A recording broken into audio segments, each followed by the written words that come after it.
nome do Pai, do Filho e do Espírito Santo. Amém. Ó Deus, que pela humilhação do vosso Filho reerguestes o mundo decaído, enchei de santa alegria os vossos filhos e filhas que libertastes da escravidão do pecado e concedei-lhes a felicidade eterna. Por nosso Senhor Jesus Cristo, vosso Filho, na unidade do Espírito Santo. Amém. Então, hoje e amanhã, nós vamos retomar esse mesmo tema que a liturgia introduziu no Evangelho de ontem. São sempre trechos de uma leitura continuada do Evangelho de São João, no capítulo 10º, que trata do bom pastor, nessa primeira parte. Nós estamos sempre dentro da dinâmica da celebração da Páscoa, que se dá, essa dinâmica se dá nas várias etapas. Nós já temos recordado várias vezes, porque nós não podemos perder esta perspectiva, que nós estamos celebrando a Páscoa, e a celebração da Páscoa, que é um mergulhar nesse mistério da paixão, da morte e ressurreição de Cristo, que é um mistério inesgotável. Não podemos dizer com a palavra, não podemos dizer com a explicação, mas a igreja nos favorece na celebração da liturgia uma aproximação desse mistério. Por isso que a liturgia, antes de tudo, mistagógica. Mistagógica significa que nos conduz numa pedagogia para dentro desse mistério. Não é simplesmente pegar o mistério para colocar dentro da cabeça da gente, aí seria uma espécie de uma compreensão, e aí você comprime, você diminui o mistério para caber dentro da sua cabeça. Isso é um grande perigo e pode cair também no risco de esvaziá-lo. Mas a mistagogia não é isso, não é colocar o mistério dentro da cabeça da gente, mas é nos introduzir dentro do mistério, e é ele que vai nos conduzindo. E por isso a liturgia é uma grande ajuda para nós, de fato, crescermos na fé, na convicção de que a morte e a ressurreição de Cristo, para nós, é a grande revelação do amor de Deus e também a garantia da nossa vida e da nossa vida em plenitude. Então nós lembramos, dentro dessa perspectiva da liturgia, que nós partimos sempre da Vigília Pascal, e na Vigília Pascal, onde os dois sacramentos fundamentais para a vida da igreja, o batismo e a Eucaristia, são aprofundados, são retomados. Tanto que depois da oitava da Páscoa, tivemos aquela conversa de Jesus com Nicodemos sobre o batismo. Logo em seguida, nós começamos já no finalzinho daquela segunda semana o discurso do pão da vida, com a multiplicação dos pães. Aí tivemos toda a semana refletindo sobre a Eucaristia. E agora o bom pastor. Então, o bom pastor tem duas atitudes fundamentais, que nós até lembrávamos ontem, a partir do Salmo 22. O que é que o pastor faz? O pastor conduz para as águas, passa pelos vales tenebrosos, conduz ali para as águas e também alimenta, prepara uma mesa. Então, essas duas imagens que nos recordam esses dois sacramentos fundamentais da vida da igreja. O batismo conduz para as águas e a mesa, que é a Eucaristia, onde o cálice transborda e assim por diante. Então, agora, nesse início da quarta semana, retomando o tema do bom pastor, nós retomamos toda essa dinâmica da liturgia pascal. Isto é, crescermos na consciência de que somos batizados e aderirmos sempre mais à verdade de que Jesus se faz presente, e se faz presente nos alimentando com o seu corpo e sangue, porque de fato ele é o verdadeiro pastor. Então, feita essa consideração, porque é importante para a gente não criar parênteses, não criar hiatos nesse tempo litúrgico, porque há uma unidade muito intrínseca. Todas as semanas, as 7 semanas, estão numa inter-relação assim, inegável, e num crescendo. Não é só repetição, não é só retoma-se a mesma coisa, não se abandona aquilo que já tem sido vivenciado, mas numa perspectiva de aprofundamento.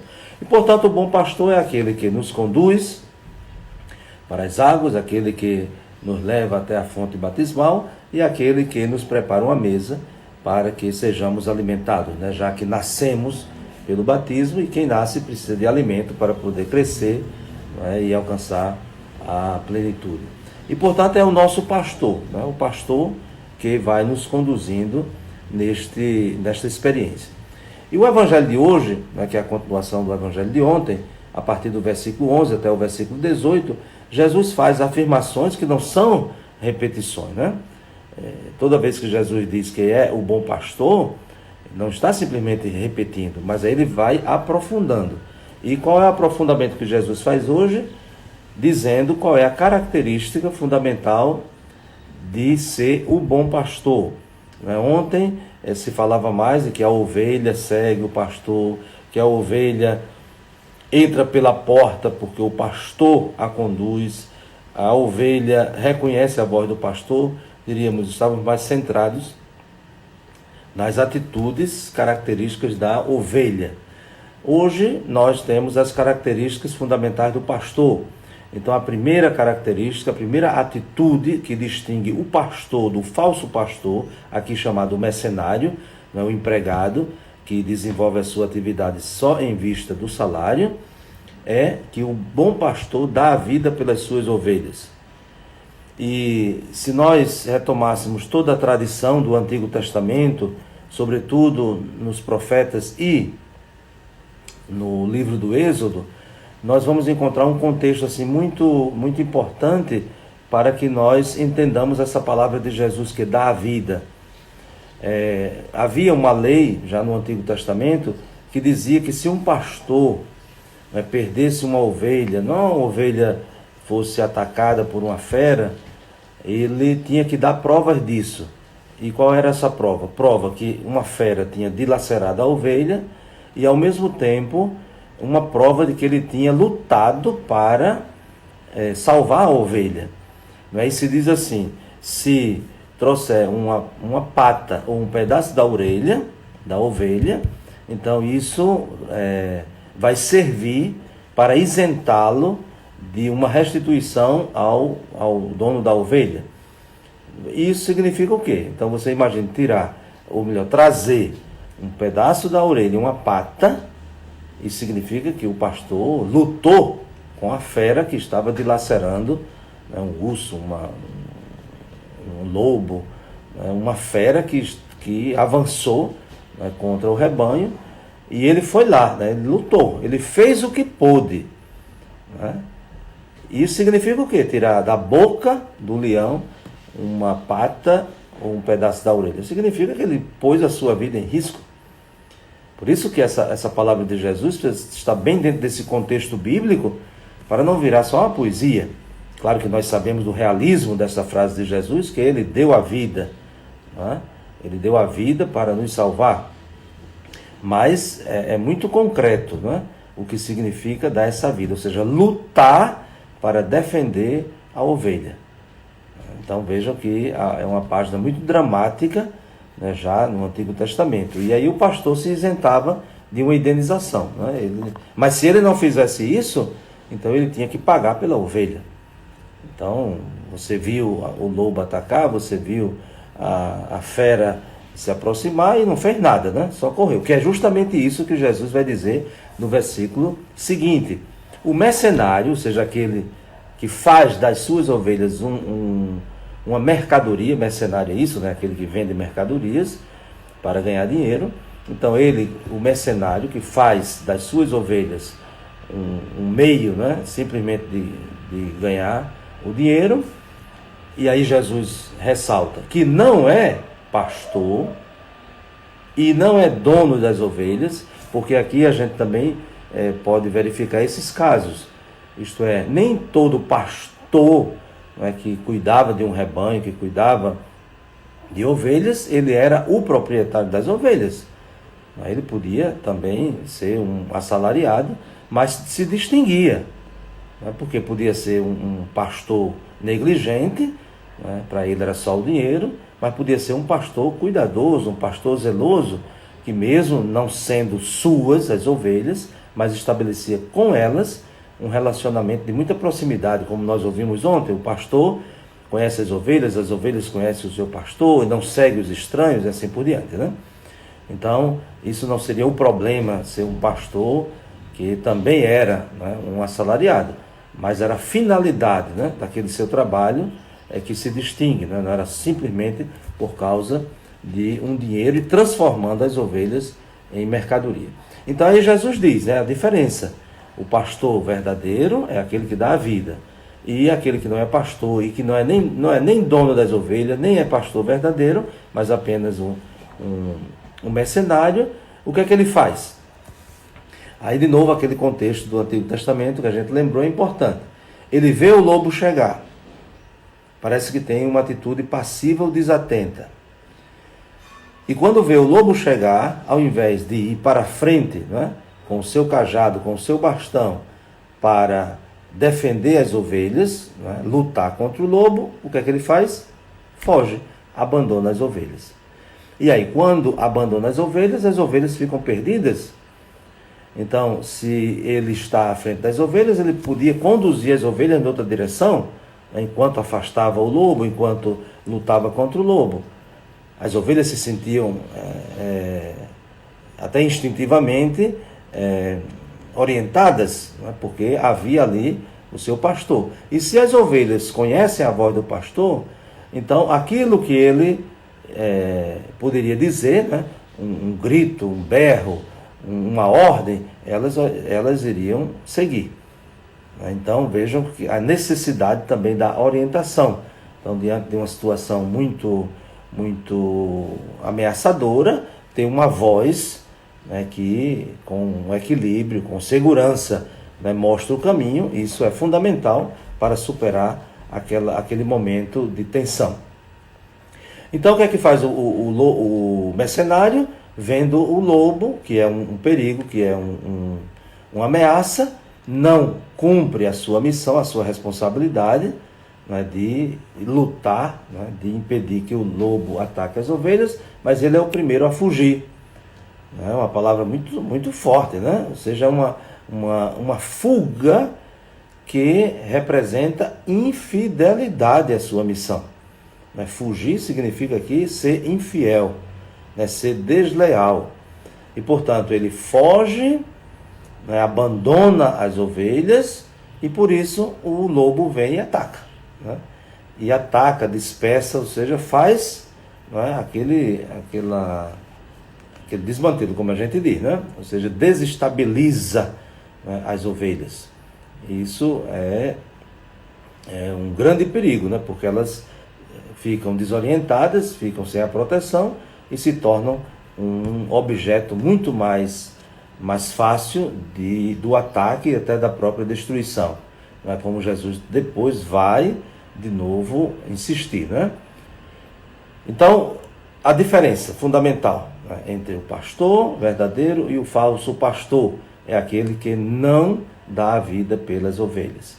E aí Jesus, mais uma vez, diz: eu conheço as minhas ovelhas e as minhas ovelhas me conhecem. E aqui Jesus faz uma analogia assim, muito profunda, né? Porque ele diz: como eu conheço as minhas ovelhas e as minhas ovelhas me conhecem, assim como o Pai me conhece, eu conheço o Pai. Então vejam que não é um conhecimento superficial, não é um conhecimento de ouvir dizer, não é um conhecimento de algumas informações, mas é um conhecimento de comunhão, né? De proximidade, de intimidade. E daí vem também o grande desafio para nós. Isto é, nós dizemos: o Senhor é meu pastor. Mas será que nós somos ou estamos procurando, né, ser ovelhas desse pastor? Então isso é um grande desafio também para nós hoje. Aqui Jesus já apresenta o seu pastoreio, né, a sua missão com alcance universal. Jesus está ali no ambiente dos judeus, né, está falando ali para um povo, para uma raça, mas ele diz: tenho ainda outras ovelhas que não são deste redil, também a elas devo conduzir. Escutarão a minha voz e haverá um só rebanho, um só pastor. Então a universalidade do pastoreio de Jesus, né? E o que estamos buscando, né? Esse é o grande desafio. Nós até rezamos por essa unidade, né, para que haja um só rebanho, um só pastor. E aí ele diz, né, o grande motivo do amor do pai para com o filho é que o filho faz a vontade do pai. Qual é a vontade do pai? É entregar a vida pelas suas ovelhas.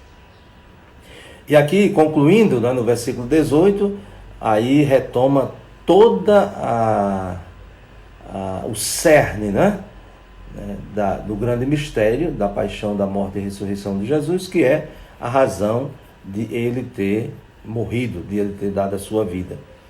E aí eu leio como está no próprio Evangelho, versículo 18, porque tem um peso muito grande essa palavra de Jesus. Ninguém tira a minha vida, eu a dou por mim mesmo. Tenho o poder de entregá-la e tenho o poder de recebê-la novamente. Esta é a ordem que recebi do meu Pai. Então aqui Jesus sintetiza, né, numa palavra, o que é a sua morte e o que é a sua ressurreição. Então, o que é a sua morte? A sua morte é uma entrega livre, generosa, mesmo que historicamente nós sabemos, né, que Jesus foi perseguido, foi condenado, houve um conchavo das autoridades judaicas com as autoridades políticas romanas e assim por diante, né? Não vem ao caso aqui relembrar tudo isso, mas historicamente, né, não podemos desconsiderar esse aspecto. Porém, antes disso, só houve isso porque na anterioridade de tudo isso houve uma disponibilidade de Jesus, não é? Ninguém tira a minha vida, eu a dou livremente, não é? Ou seja, os romanos, né, com os judeus, decidiram a morte de Jesus, mas ele se antecipou, não é? É claro que não é um suicídio, é uma entrega, né, como a gente sabe da própria vida dos mártires. Então, quantas vezes nós ouvimos as histórias, né, de mártires de todos os tempos? Isto é, eles sabiam que estavam arriscando a sua vida, eles sabiam que aquilo era um grande perigo, mas por causa da missão eles permaneceram, perseveraram. Então a gente teria uma visão muito, muito rasteira, dizendo assim, foi assassinado, se a morte, não é, aconteceu mesmo de forma trágica, não é, muito chocante, mas ali, antes daquele ato, não é, injusto, daquele ato pecaminoso e maldoso do ser humano, está uma entrega livre, não é? Pessoa que se entrega, eu digo, não é um suicídio, estava procurando a morte, mas não teve medo dessa morte, né? Então, assim também, e sobretudo, né, a entrega de Jesus. Ninguém tira a minha vida, eu a dou livremente. Esse é o significado da morte de Jesus. Isto é, entrega livre, disponibilidade para assumir todas as consequências da missão. E a ressurreição, poder para entregá-la e poder de recebê-la, não é? Então, a ressurreição de Jesus é a grande prova de que a sua generosidade de entrega não foi perda, não é? Ele não perdeu a vida, mas ele entregou a vida, e entregou a vida, sobretudo, ao Pai, né? E, portanto, a recebeu de volta. Então, que o Senhor nos ajude, né, a sermos verdadeiras ovelhas desse rebanho, sempre conduzidos, né, pelo nosso verdadeiro pastor, que constantemente entrega a sua vida por nós, sobretudo na graça do batismo, e isso nós já somos batizados, e na graça da Eucaristia, que se renova todas as vezes que a igreja celebra este ato de amor, de entrega de Jesus. Então desejo a todos vocês um bom dia, que Deus abençoe, em nome do Pai, do Filho e do Espírito Santo. Amém.